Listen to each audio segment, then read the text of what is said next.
kahapon, Yusek, tapos na po yung pagtalakay sa Article 4 ng impeachment grave threats. At lumalabas po na may banta kay Pangulong Marcos based po sa naging pahayag ni Mayor Baste na naging trigger point po ng NBI para bumuo po ng task force. Ano po yung reaksyon ng Malacanang o ni Pangulong Marcos nung marinig na talagang may sinabi si Mayor Baste na talaga gusto nila ng ulo ni PBBM at bukod doon sa sinabi ni Vice President Sara Duterte na pupugutan ng ulo po? Hindi na to bago. Noon pa po ito. Noon pa po natin nadinig na binanggit ni Mayor Baste Duterte sa rage. Hindi po to bago sa Pangulo. O, kung anong reaksyon niya, alam naman po niya na may mga pagbabanta sa buhay niya na galing sa pamilya ng mga Duterte. So, kailangan din po na protektahan ang ating Pangulo at ang pagpoprotekta na to ay obligasyon po ng mga concerned agencies na dapat mabigyan ng proteksyon ang ating Pangulo at obligasyon din po ng concerned agencies na ito po ay imbestigahan. Hindi po ito binabaliwala dahil buhay ng Pangulo ang nakasalalay dito. Hindi to dapat gawing joke lang o isipin ng mga concerned agencies na joke lang ito. Buhay po ng Pangulo ang pinag-uusapan dito. Ma'am, with this, may mga security arrangement or may mga pagbabago po ba sa security ng Pangulo na ngayon ay talagang nakita natin na talagang may banta po sa kanyang buhay? Noon pa naman po yan. Sabi nga po natin kung anong kinakailangan proteksyon ng Pangulo, yun dapat ang ibigay. Kung mas malamang pa or mas matindi pang pagpaprotekta sa Pangulo, dapat po dahil sa nakikita po at nadidinig nating pagbabanta sa kanyang buhay. Next question po, Bernadette Tamayo, Manila Times. Good morning, ma'am. Ma'am, sa testimony po ni NBI Director Matibag kahapon sa impeachment court, nabanggit po niya na may mga active soldiers na kabilang sa mga persons of interest sa di umano'y plot to assassinate the president. Na parating na po ba ito kay Presidente even before po mag-testify si Director Matibag? At ano pong reaction po niya? Personally, on my part, hindi po, wala pong naibigay sa aking impormasyon kung na ito ay naibigay na impormasyon sa Pangulo. But definitely naibigay ito sa security ng Pangulo. So, ngayon ay nandun pa rin po ang tiwala ng Pangulo sa ating mga kasundaluhan. Kung meron namang mga magiging tiwalag sa kanilang mandato, dapat malaman kung sino ang mga ito para rin sa proteksyon ng Pangulo. Again, inuulit po natin, yung tiwala ng Pangulo ay nandun pa rin po sa ating mga kasundaluhan. Yung mga balak na tumiwalag para proteksyonan, ipaglaban ang interes ng isang tao, laban sa batas, laban sa konstitusyon, dapat tong malaman kung sino-sino.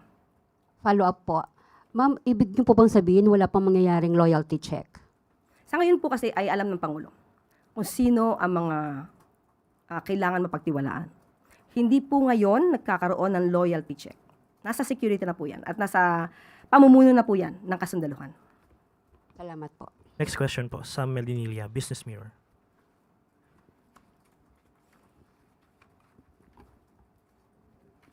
Good afternoon, ma'am.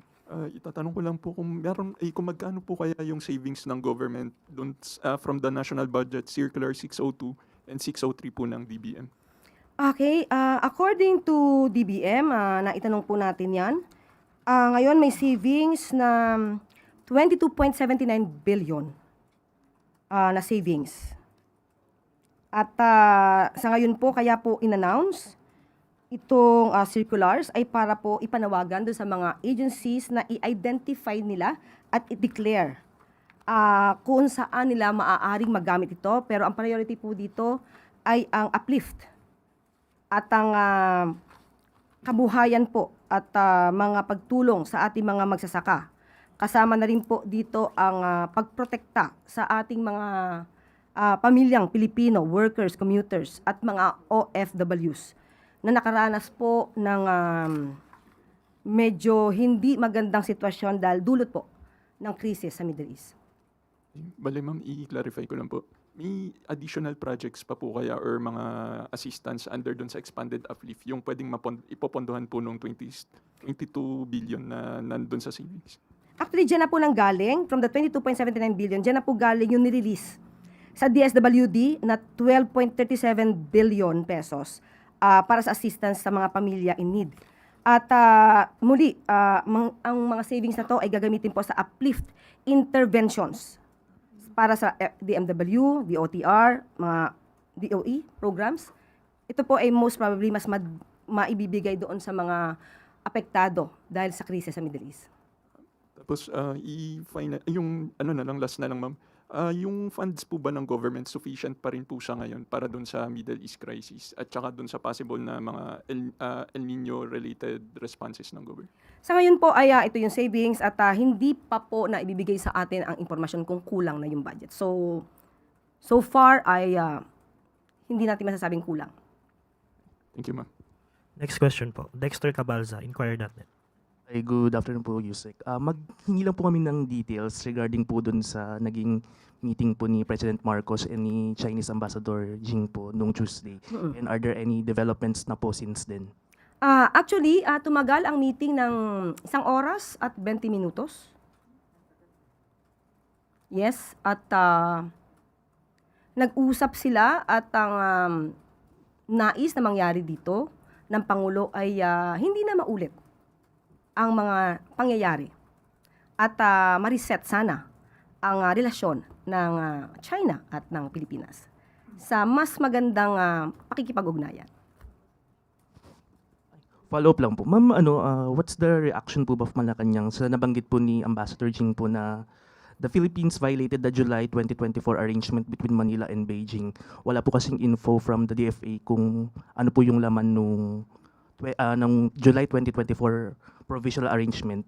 Ano po ba to? Kasama po ba dito yung parang sinasabi po kasi ni Ambassador na the July 20 violent confrontation near Ayungin started when China Coast Guard had observed Philippine Navy personnel doing some construction work on BRP Sierra Madre, which claim was prohibited under the arrangement.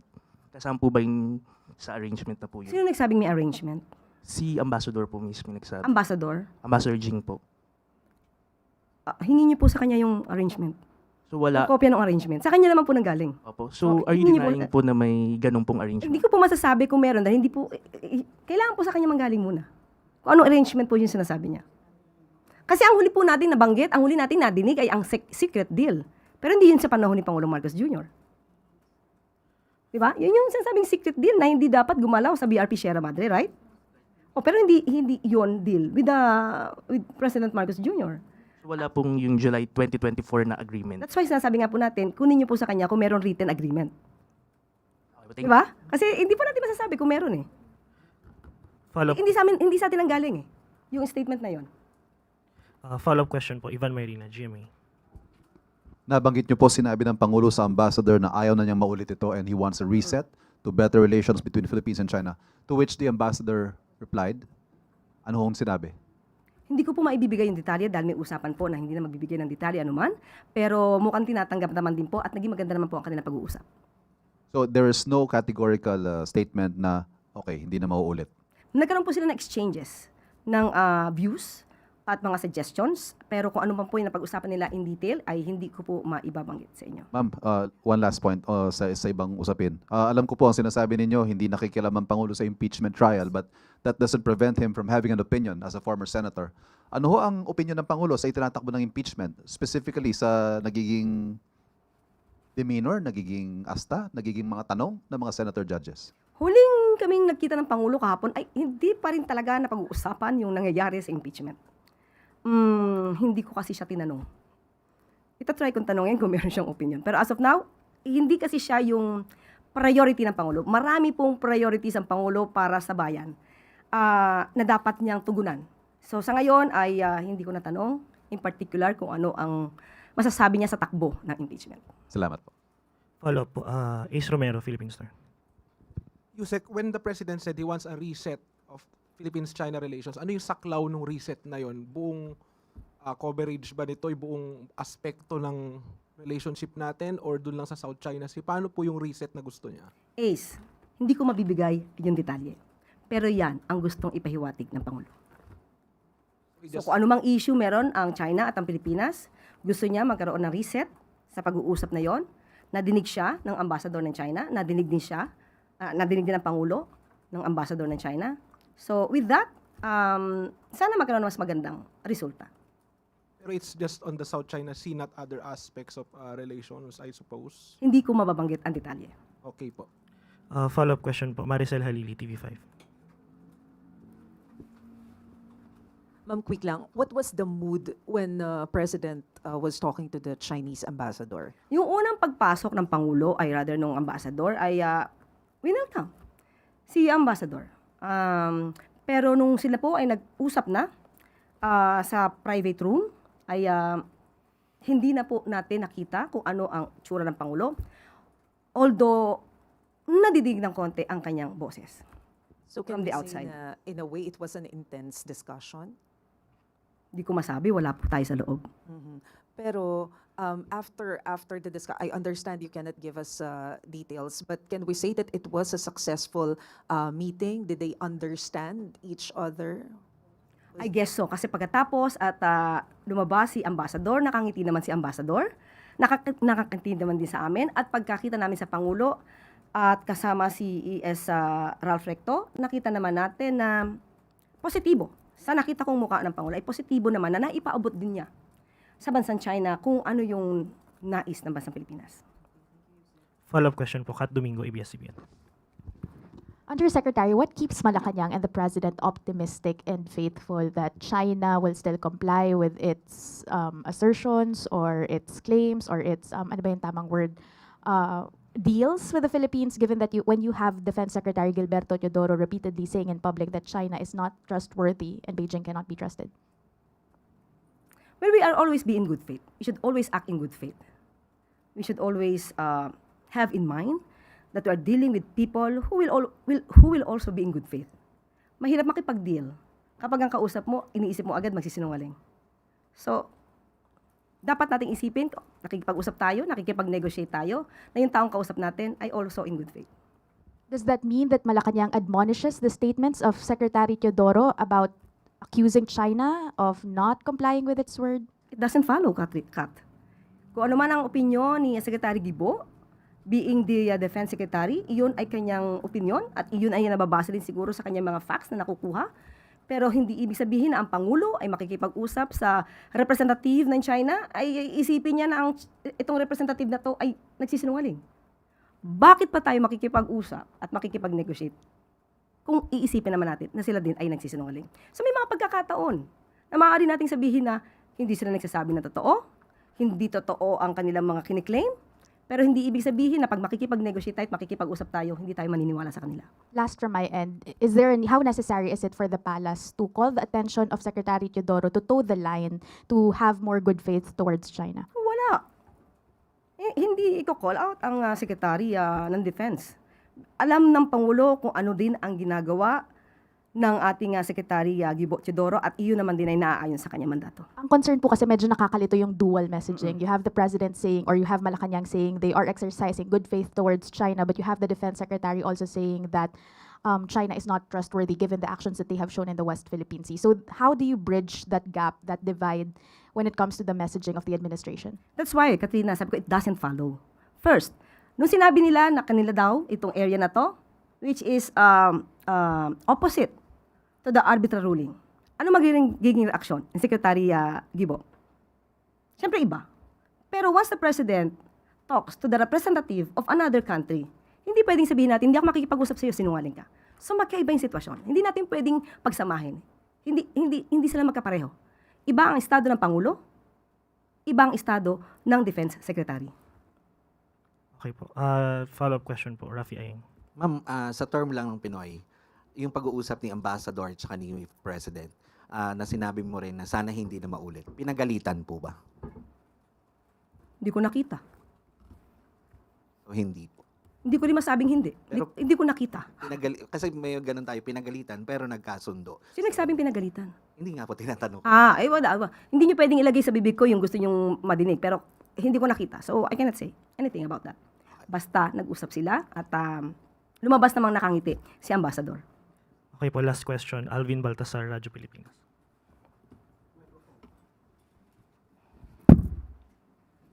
Yusek, habol ko na lang.